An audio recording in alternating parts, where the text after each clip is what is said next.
और टीचर भागता है, मतलब भागता है ना, कितना भी पढ़ा दे कम है। भागने का सेंस का मतलब वो है कितना भी पढ़ा दे कम है। इसको नेक्स्ट टॉपिक हम लोग जाने वाले हैं इसके बाद। हाँ हाँ, यही मेन टॉपिक है पूरे फिजिक्स का। ये समझो कि भगवान है, मतलब सब इसके, मतलब ये इसको समझ गए तो सबको समझ गए, बट इसको समझना ही बहुत मुश्किल है। नहीं समझे? क्योंकि इसमें क्या है ना, तुम जितना फिजिक्स पढ़े हो ना सब इसमें अप्लाई होगा। कैसे? इसमें सर्कुलर मोशन का एकदम तगड़ा कॉन्सेप्ट चाहिए। जिसको सर्कुलर मोशन नहीं आता है वो घबरा जाएगा। बस ये वाला। अच्छा, कंजर्वेशन ऑफ मैकेनिकल एनर्जी, इसका अच्छा उसको नॉलेज होना चाहिए। ये दो बेसिक है। और सेंटर ऑफ मास तो इस टॉपिक का मतलब कह सकते हो कि मतलब लीडिंग प्लेयर है, हर जगह आ जाता है। First down, opening, four down, third down, last player, मतलब सेंटर ऑफ मास। तो इसका ऐसा प्लेयर है जो किसी भी नंबर पे खेलने के लिए तैयार है, और हर नंबर पे उतना ही इंपॉर्टेंट है ये। कौन? बस पूरा फिजिक्स यही है इस टॉपिक। समझ गए ना? तो इसको तो बहुत पकड़ना पड़ेगा। सेंटर ऑफ मास सब कुछ रिलेटेड है, लीनियर मोमेंटम है, कॉलिजन है, सेंटर ऑफ मास फ्रेम है, सब आता है। बट पर्दे के पीछे यही है। कौन है? Centre of mass. और हम जो बोलते हैं ना, इतना जो हम तुमको बोलते हैं, हमको बोलने की जरूरत क्या है? पर्दे के पीछे कौन है? पर्दे मतलब तुम समझो कि हम तुमको ये बताना चाहते हैं कि उसी को पकड़ो, वही मेन प्लेयर है। जब वैभव अग्रवाल को मैं पढ़ाता था तो किसी दिन कभी हम इंट्रो स्किप कर देते थे, जो टेस्ला में है, तो बताया थे उसको, बताया थे। बोला सर इंट्रो नहीं दिए। क्यों? वो इंट्रो देते हैं ना तो हम टॉपिक पकड़ लेते हैं। हाँ रहा ना कि हमको करना है, क्या हमको पता चल जाता है।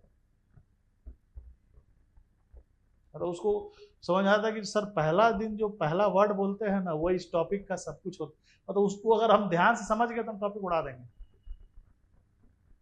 बाकी तो अरे बुक में भी सब लिखा हुआ है।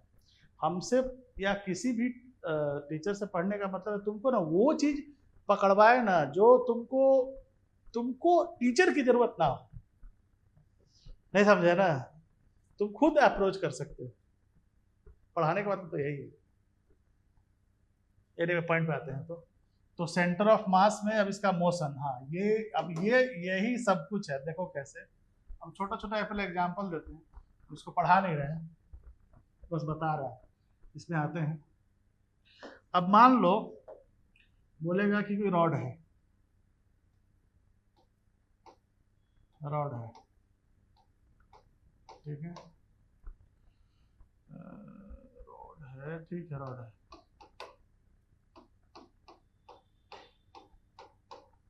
ये मास का रॉड है, एल लेंथ का रॉड है।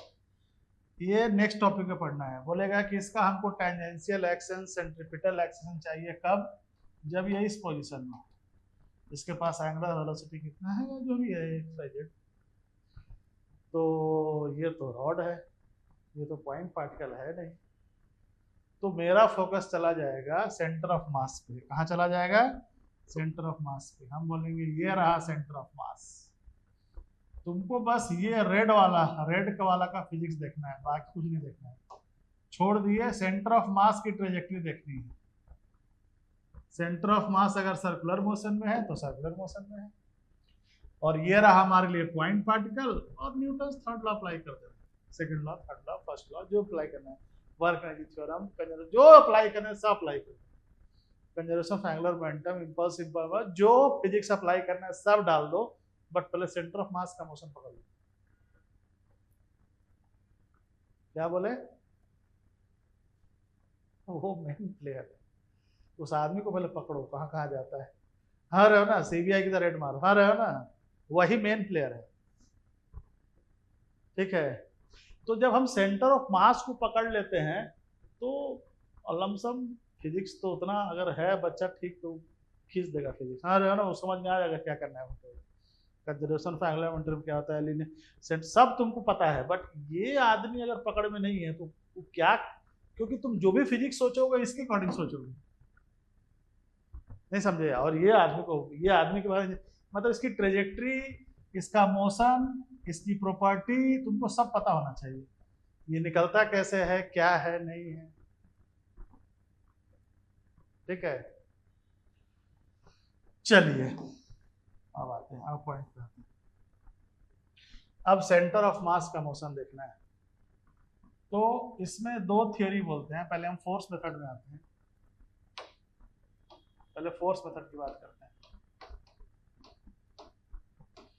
ये वर्ड इंडिया में, मुझे लगता है वैसे हम थोड़ा ज्यादा बोल देते हैं, पर सच बोल रहे हैं, ये वर्ड इंडिया बहुत कम यूज करता है। अच्छा टीचर, इंडिया बोल रहे हैं, रांची तो छोड़ ही दो, हाँ रहे हो ना। हम बोले सेंटर ऑफ मास का जो मोशन हम लोग फोर्स मेथड से समझेंगे, ये वर्ड तुम कान सुनने को तरस जाएगा, कोई ऐसा टीचर बोला है, क्योंकि जो सेंटर ऑफ मास का मोशन है उसको हम बहुत एंगल से समझ सकते हैं, बट ये एक बहुत ही इंपॉर्टेंट मेथड है और जिसको विजुलाइज करना इजी है और इंडिया में बहुत प्रचलित है। और कह सकते हो कि मतलब थोड़ा होता ना कोई चीज़ का फील लेके पढ़ना, और एक होता है कि फील नहीं आ रहा है फिर भी पढ़ रहे हैं। जैसे अब जैसे एक एग्जांपल देते हैं, कितना लोग भगवान को मानता है, सच बोलना, सच मतलब सच वाला, भगवान को मानते हो, नहीं सच वाला बोलना, तुम मानते हो, तुम नहीं मानते हो, तुम नहीं मानते हो, तुम मानते हो। अच्छा ठीक, अच्छा भगवान मतलब जो भी जिस रिलीजन से बिलीव करते हो, अगर तुम क्रिश्चियन हो तो मानते हो कि ईसा मसीह को मानते हो ना, नहीं मानते हो सतीश? ऐसे पूछ रहे हैं, नॉर्मल टॉक कर रहे हैं, फिजिक्स से बोले है। अच्छा ठीक, कभी लगता है कि हो गया तो है ना। अच्छा ठीक है, इसी को रिलेट करना चाह रहे हैं। तो कहने का मतलब अब जैसे देखो क्या है ना कि किस हमको मोशन सेंटर ऑफ मास का देखना है, तो इस यहाँ तक पहुंचने का अनंत मेथड है, क्या बोले, इनफाइनाइट मेथड है। टीचर को दो चार पता होता है, हमको भी दो चार पता है, हम भी ऐसा नहीं कि बहुत तोप तलवार हैं। हाँ लेकिन इमेजिनेशन मेरे पास है, हमको लगता है कि इसके बियॉन्ड भी कुछ हो सकता है, और वही अपने बच्चे में हम ढूंढते हैं कि तुम उसके बियॉन्ड सोचो कि भाई श्याम सर पढ़ाए वही फिजिक्स नहीं है, इसके बियॉन्ड भी हो सकता है, नहीं समझे, वो मेरा एक थॉट प्रोसेस है। तो अब जैसे अगर हम फोर्स मेथड की बात करें, तो अब बता क्या क्यों भगवान का नाम लिए थे। होता क्या है ना, भगवान अगर नीतीश से मिलने आए डेली तो इसको बिलीव हो जाएगा, हाँ भगवान है, नहीं दिखते नहीं है ना, वो इतना सुप्रीम पावर है कि तुमको क्यों दिखेगा, तुम है कौन, तुम सामने रहे हो ना, तुम्हारे हम लोग ऐसे अनंत लोग उनके प्रेमी हैं, वो क्यों तुमसे मिलने आएंगे भाई, हाँ रहे हो ना, तुम में क्या विशेष है, हम में क्या विशेष है। तो पॉइंट ये आता है कि उज्जवल डेली मिलने आता है, उज्जवल मेरा बहुत अच्छा दोस्त है, तो उज्जवल को लेके हम कोई चीज़ विजुलाइज कर सकते हैं, या वह भी आती है, या वो भगवान को लेकर हम विजुलाइज नहीं कर सकते, वो आते ही नहीं है, नहीं। तो जो दिखता है डायरेक्ट उसको लेके एनालिसिस करना इजी होता है, दैट इज फोर्स मेथड। मतलब वो दिखता है, हाँ फोर्स लगा है, हाँ घूम रहा है, नच रहा है, ये लग रहा है। अब इसका कोई मोशन फिजिक्स में कोई ऐसा एनर्जी है इसको रोटेट करे, अब सोचो कि टॉर्क लग नहीं रहा है, फोर्स लग नहीं रहा है, साला इसको अल्फा कौन दे रहा है, अब घूमते रहो दिमाग, नहीं समझे ना। तो भगवान बोलते इतना पागल मत हो, लो हम नचा दिए, लो दिख गया ना फोर्स। तो भगवान तुम्हारे लाइफ को इजी करते हैं, हाँ रहे हो ना, क्या बोल रहे हैं, क्या करते हैं, नहीं तो नाचते रहोगे, डांस करते रहोगे, कुछ समझ में ही नहीं आएगा, ठीक है। तो इसका मतलब ये हुआ कि फोर्स मेथड जो है वो हमको एक कंफर्ट जोन में ले जाता है एनालिसिस पॉइंट ऑफ व्यू से। इतना बोलने का मतलब ये था कि हमको फोर्स मेथड एक कंफर्ट जोन में ले जाता है एनालिसिस पॉइंट ऑफ व्यू से। एनर्जी मेथड कुछ समझ में नहीं आता, वो तो बस कंजर्व कर दिए, हाँ यहाँ गया वहां गया, रास्ते में क्या हुआ कुछ पता ही नहीं है। पोटेंशियल को कौन, पोटेंशियल जी कैसे कन्वर्ट हुआ, वो काइनेटिक एनर्जी में कैसे गया, होता है क्या, कुछ समझ में आता है क्या? हाँ ये पता है कि हाँ कन्वर्ट हो गया, मिला तो एनर्जी कन्वर्ट हुआ होगा, मतलब रास्ते में क्या हुआ कुछ पता नहीं है। हाँ नहीं पता है। एनर्जी मेथड तभी यूज करते हैं जब ट्रेजेक्ट्री का नॉलेज नहीं है, ठीक है, या फोर्स को एनालिसिस नहीं कर पा रहे हैं कि रास्ते में क्या हो रहा है, तो सीधा इनिशियल और फाइनल पकड़ के काम खत्म कर देते हैं। ये सब गहराई के बात समझो। तो फोर्स मेथड इस टॉपिक में इसलिए इंपॉर्टेंट है क्योंकि थोड़ा ज्यादा विजुलाइज कर पाते हैं, बट ऐसा नहीं है, motion of centre of mass देखने का बहुत तरीका है, बट ये तुम्हारे लिए एक इजी है और तुमको एक फील देगा। समझ गया? आगे बढ़े, ठीक है। अब देखो फोर्स मेथड की बात करें तो सेंटर ऑफ मास मतलब हमारे लिए कोई पॉइंट पार्टिकल है, अच्छा ठीक है, एम मास का। तो पॉइंट पार्टिकल का हम फिजिक्स क्या पढ़े हैं, अगर ये फ्रेम इनर्शियल हो, कैसा हो, फ्रेम इनर्शियल हो, तो हम क्या पढ़े हैं कि net external force equal to mass into acceleration of, अब यहाँ एसीएम लिख दिए, क्यों? क्योंकि ये सेंटर ऑफ मास है।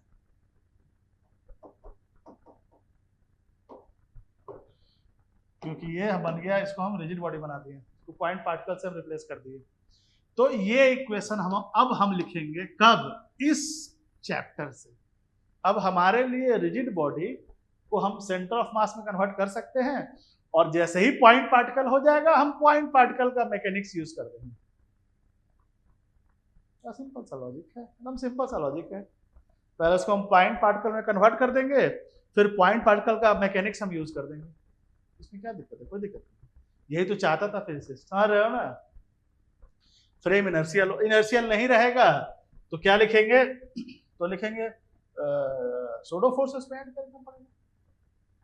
जैसे तुम फिजिक्स पढ़े हो सब अप्लाई कर दो। सर्कुलर मोशन में रहेगा, सेंट्रीफ्यूगल फोर्स यूज करना पड़ेगा, कर दो जो करना है। लिखना न्यूटन लॉ ही है। दिमाग में चला गया? ठीक है, अब आ जाओ, अब इसको समझते हैं। अब मान लेते हैं सेंटर ऑफ मास तो किसका होता है, मान क्या लेते हैं, मतलब गलत बोल दिए, system of particles. Single particle का सेंटर ऑफ मास निकालने का कोई जरूरत नहीं है। तो जब सिस्टम ऑफ पार्टिकल्स का सेंटर ऑफ मास निकालना है तो सिस्टम ऑफ पार्टिकल्स पे जो नेट फोर्स है, इंटरनल फोर्स तो पेयर में रहता है, इसीलिए हम एक्सटर्नल लिखे हैं, वो तो कैंसल आउट क्या हो जाएगा, डाउट है, वो तो पेयर में रहेगा, तो कैंसल आउट हो जाएगा, तो जो बचेगा एक्सटर्नल बचेगा। तो सिस्टम पे जितना भी नेट एक्सटर्नल फोर्स लग रहा है, जब सिस्टम की बात कर रहे हैं, मतलब ये हुआ कि सिस्टम पे जो भी नेट एक्सटर्नल फोर्स लग रहा है, अगर वो हो जाए जीरो, क्या हो जाए, जीरो, मतलब अगर एक से ज्यादा फोर्स लग रहा है, सबका वेक्टर सम हो जाए जीरो। ध्यान से सुनो, क्या बोले, ध्यान से सुनो, रिकॉर्डिंग तो हो रहा है बट एकदम मेरा बात मतलब दिमाग में बैठा लोगे ना, तुम सच बोल रहे हैं, मतलब उड़ा दो फिर हाँ रहे हो ना, सब लिखने बोर्ड मत देखो, सुनो बस। अगर सिस्टम ऑफ पार्टिकल, क्या बोल रहे हैं, सिस्टम ऑफ पार्टिकल्स पे नेट फोर्स तो एक्सटर्नल ही बचेगा, क्यों बचेगा ये भी पता है।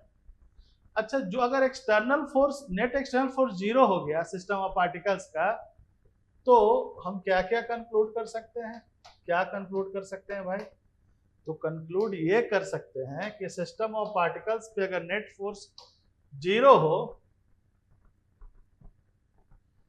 तो एक्सेलरेशन सिस्टम ऑफ पार्टिकल्स का जीरो हो जाएगा। अच्छा ठीक है,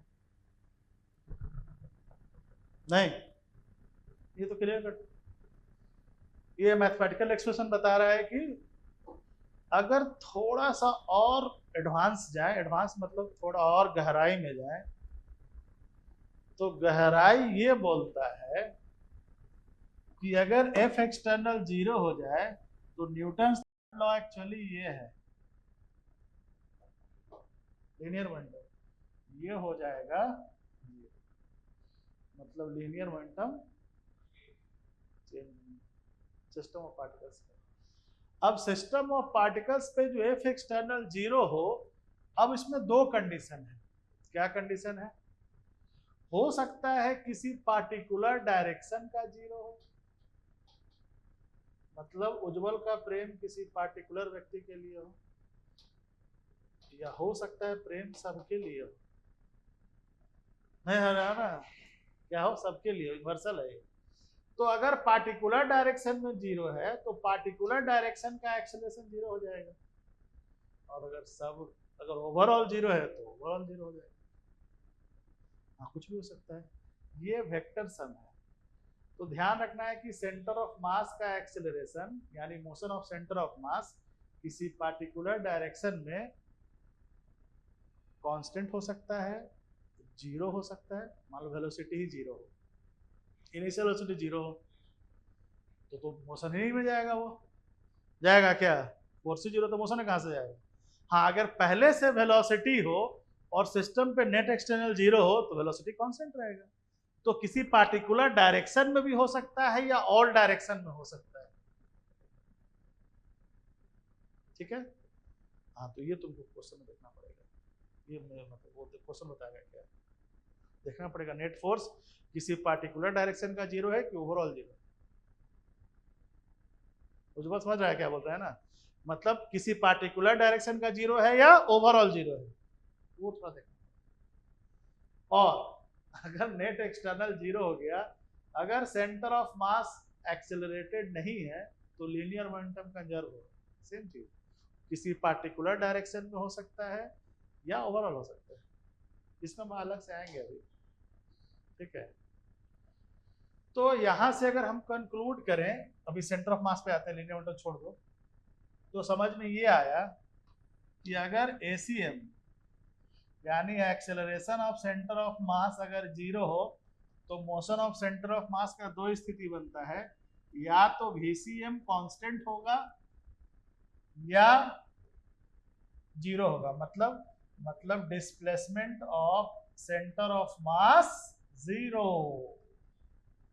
जब वेलोसिटी नहीं है तो डिस्प्लेसमेंट किस बात का, और जहां है वहीं रहेगा, बाकी चीज मूव करते रहेगा, सेंटर ऑफ मास मजे करेगा वहीं, बाकी मूव कर सकता है, बस तुम सब मूव कर रहे हो, हम मजे में हैं, हम सेंटर ऑफ मास है हमारा तुम लोग का, ठीक है, तुम लोग सब इधर उधर जा रहे हैं, हम बस आराम से बैठे हुए हैं, मेरा मोशन नेट फोर्स तुम लोग का जीरो है, तुम लोग पार्टिकल है, सबसे मिलकर हम बने हैं, भगवान आराम से शेष ना सोए हुए हैं, सब यूनिवर्स उधर घूम रहा है, समझ रहे हो ना, सेंटर पड़ेगा, समझ गए। तो यानी ये दो कॉन्सेप्ट तुमको दिमाग में हमेशा रखना है कि अगर एक्सटर्नल फोर्स जीरो हो तो सेंटर ऑफ मास का या तो डिस्प्लेसमेंट जीरो होगा या कांस्टेंट से मूव। चाहो इसको नोट कर लो।